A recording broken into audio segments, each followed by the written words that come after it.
In this video, we're going to do a few examples of chain rule, and we're actually going to just do shortcuts right from the beginning. I could be saying to you that dy dx equals dy du times du dx, and we could work it out this way and replace this whole section here with u and solve it separately. Look, it exists. That is a way to do it. That is the most technical and professional way to do it. We're just going to do the shortcut. So here we go. Derivative, we're going to keep calling y dash, okay, for a lot of this. So y dash is you bring your power down at the front of the bracket, you don't touch anything inside the bracket, you reduce your power by 1, and then you multiply by the derivative of what's in the bracket. And of course, we can tidy that up to bring this 2x plus 3 here out the front, and we could make this 14x plus 21 x squared plus 3x plus 5 to the 6.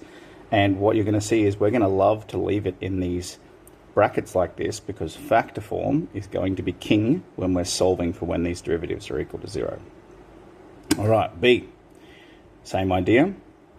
Y dash, I'm going to bring my power at the front. I'm not going to touch my bracket. I'm going to reduce my power by 1. So I've got 2/3, and I'm going to go down 3/3. So I'm going to be at negative 1/3.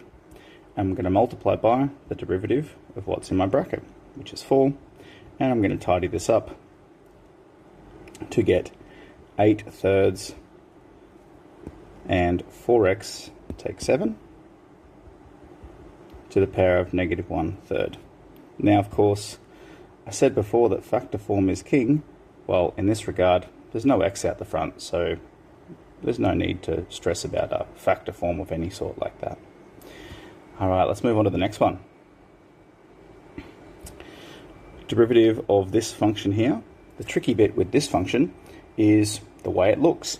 Now, whenever we want to do a chain rule, we want to try to represent it in a set of brackets. So what we're going to do is rewrite this one first, and we're going to rewrite it as ln 6x plus 5, and this whole thing of ln 6x plus 5 is to the power of a half. Now, we're going to do it the exact same way. I'm going to bring my power at the front. I'm not going to touch my whole bracket here. I'm going to reduce this power by 1, and I'm going to multiply by the derivative of what's in the bracket. So we have to think over here, what is the derivative, if I was going to write it over here, ln of 6x plus 5. What's the derivative of that? Well, the derivative of that would be 1 over 6x plus 5 times by 6. So that means we'd have 6 over 6x plus 5. Now, you don't have to write that step separate, and we can just put that in here. 6 over 6x plus 5. Okay, if you wanted to have this written as the individual step first, 1 over, multiplied by 6, and then tidy it up afterwards, that is completely fine. So now we've got, once you combine this half and this 6 together, we're going to end up getting 3 over 6x plus 5 ln 6x plus 5 to the negative a half. Now, of course, we could always write that with a square root and then put it underneath if we wanted to. So the final form, if we wanted to tidy that up with all positive powers, we could have the 6x plus 5 under here, and then we could have the square root of ln 6x plus 5. Okay, it does end up looking a little bit yucky, but it wasn't too crazy. It's just combining our skills of derivatives of logs with some chain rule. We're going to look at B. Now, the trick with B is that's actually just a derivative of a log. It's a chain rule because when we do our derivative of a log, we do 1 over what's in the bracket multiplied by the derivative of what's in the bracket, which is going to be 4x cubed plus 8x. Now, what makes that a chain rule? Well, we had a function inside a function. We had a quartic here, inside a log. It's nothing crazy, but technically that still counts as chain rule. You would have done it before when we were doing derivatives of logs, except when we first did it, I just wasn't calling it chain rule with you guys. All right. Next one, derivative of trig function now. You can still see you've got a function inside a function, so chain rule. Disco Dickens, okay, we've got to remember that guy. Disco Dickens, if anyone's done some study on the weekend and read their emails. Derivative of cos becomes negative sine. Now, I can't do that yet, but why can't I do it? Well, if you saw that there's a 2 up here, well done. It means that before I start, I have to rewrite this as cos of e to the 2x, and all of this is squared. Great, now it's all in a bracket form, ready to go. So I'm going to bring the 2 out the front.